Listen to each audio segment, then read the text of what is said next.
கஞ்சிக்குன்னு பணம் கொடுத்தா களவாண்டு வச்சுக்கிறா, கஞ்சிக்குன்னு பணம் கொடுத்தா களவாண்டு வச்சுக்கிறா. சிறுவாடு சேர்த்து வச்சு அனுப்பி வைப்பாங்க அப்பம் வீட்டுக்கு. ஆடி ஓடி சம்பாரிச்சது அத்தனையும் போச்சு, இந்த அடங்காத நீலியால அவமானமாச்சு. அள்ளி கொடுக்கிறாரு அவருடைய அக்காளுக்கு, அள்ளி கொடுக்கிறாரு அவருடைய அக்காளுக்கு. சல்லிக்காசு தருவதில்ல, சாப்பாடுக்கும் வழியும் இல்ல. தாலி கட்டின நாள் முதலா சண்டையாயிருக்கு.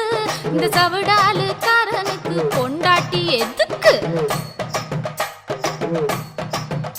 ஐயோ மணவாளன்னு சொல்லி மதிப்பு வச்சு பேசவில்லை, மணவாளன்னு சொல்லி மதிப்பு வச்சு பேசவில்லை. இனி இவளை வச்சு இருந்தா ஏக சண்டை குடும்பத்துல. எல்லாருக்கும் வணக்கமுங்க போயிட்டு வாரே. இனி இவளை வச்சு பொழைக்கிறவன் பைத்தியக்காரன்.